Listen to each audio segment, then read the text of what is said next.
Hey Bikeaholics, you're probably searching for a video right now on how to adjust and or make sure you have the appropriate tension on your final drive belt or your secondary belt.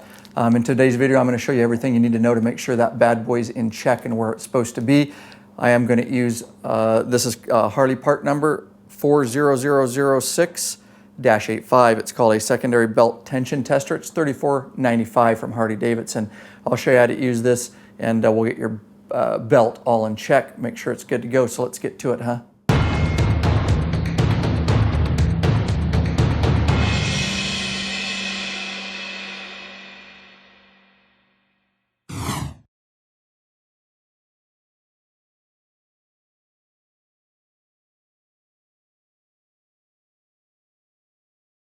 All right, guys, for checking belt deflection, obviously the left side of the bike, this is down here is the belt guard. All right, as I told you, you're going to need a belt deflection tool. This is a Harley part number. It's a pretty simple tool. Let me explain it a little bit to you. Right up here is the cradle. This is where the belt will actually go in. We're going to push up with this. You want to make sure your bike's level. It's on the ground. It's not jacked up. And on the Jiffy stand, or at least level with the tire on the ground. In this case, it's on a lift. So the weight of the bike is on the belt. With this, in a minute, we'll come in closer. I'll show you the belt guard and the graduation marks underneath here that we're going to be looking for. You'll note on this, there is an O-ring. There's two markings on his 0 pounds, and right underneath the O-ring is 10 pounds. All right, and so 0 pounds up there if I put it all the way up, and 10 pounds. So I'm going to move the O-ring right over the 10-pound mark. That's where I want it for checking belt deflection. All right, and what we're going to do when we get underneath here is put the belt right in the cradle, and then all you do is we want to make sure it's completely level, and then the belt will be in here, of course, and I'm going to push up, and I'm going to push right up on that O-ring until the O-ring stops right there, until I see it. That means I'm at 10 pounds pressure, and then what we'll be looking for is the actual belt and where it's at in relation to the graduation marks on the belt guard here. So that's the tool, and that's about as simple as it is. So why don't you come in a little closer, we'll get underneath here and check the belt deflection. Okay, so here we are, of course, underneath the left side of the bike, the belt guard here. Here's the window with the graduation marks. Each one of these graduation marks indicates a 1/16 of an inch. 1, 2, 3, 4, 5, 6, 7, 8, 9. So we should be up. For this particular bike, you need to check your specifications. I should be basically between 1/4 and 7/16. So I've checked it, but I'll show you. I'm 1, 2, 3, 4, 5, 6, right up here in the 6, 7 range, maybe a little bit lower. But we just take our belt deflector gauge. Of course, we put the cradle right on there. We've got the O-ring down here, set right at 10 pounds. You want to make sure you're nice and level. You don't want to be off to the side, nothing like that. You want to go straight up, and I'm pushing straight up, and there the O-ring. I'm stopping right at 10 pounds, and you can see 1, 2, 3, 4, 5, 6. So I'm right, with the cradle right in between. It's not, by a hair or anything. You don't have to get that close, but basically I'm at 6, just under 7/16. So I'm in that range per the belt deflector. So again, check your specifications, but that's it. Just make sure your gauge is set at 10 pounds.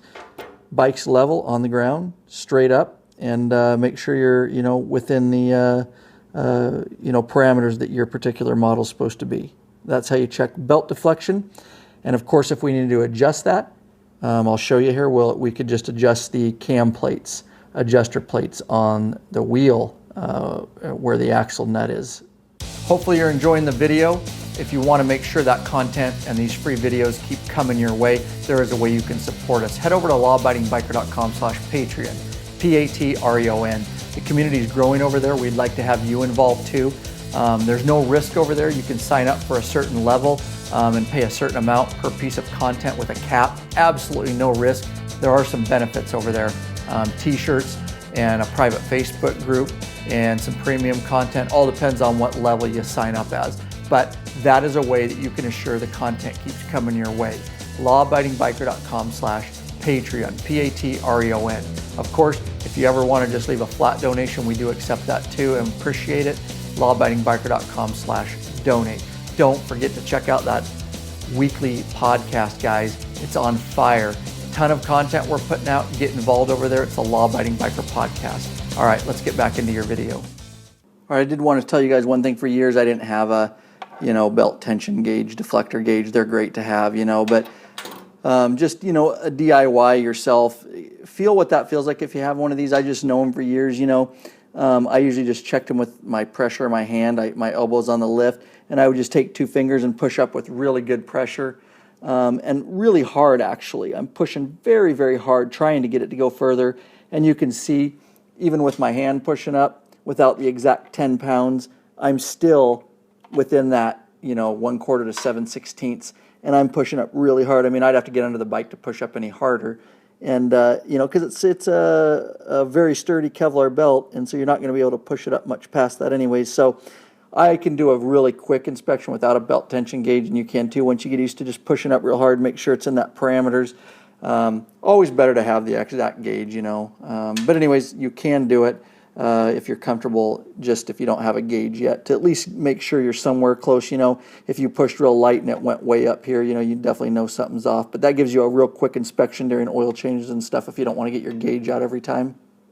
All right, guys, briefly, if you wanted to adjust, and again, in my rear wheel video, removal video, lawabidingbiker.com/rear wheel, I've got 2 videos over there for you free. I tell you, when you're taking the wheel off, there's these cam plates, adjuster plates on both sides of the bike, and I always mark them. I use this little protruding lip right here. You can see, and I make, with a Sharpie, I make 2 lines. That gets it back exactly where the belt was, and I really have always done that, and then I check belt deflection, and it's perfect. Because it was, that's factory is where they set it. And if you did need to adjust it and you need it a little tighter, of course, you would turn this hole. You have to loosen the axle nut on the other side. This one's the welded side.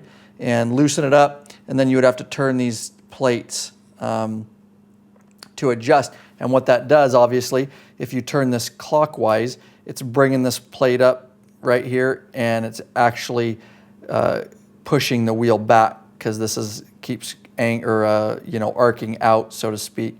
And obviously, if you turned it this way, counterclockwise, you're getting up here where it arcs less, and that's going to move the wheel, let it go forward, and it's going to loosen that belt. But really minor adjustments here. Again, if you're removing your wheel, just mark it. It'll, like I did, I marked it, put it back, check belt deflection. It's absolutely perfect, spot on. So that's a really easy trick. If you're not subscribed to this YouTube channel, you are really missing out. We have a ton of videos in the works for you guys, so get subscribed. Also sign up for the free email club, lawabidingbiker.com/email club. We will shoot you an email when we come out with new free videos. Also, do not forget to check out that weekly podcast. It's the Law Abiding Biker Podcast. It's heard worldwide. All right, peace out.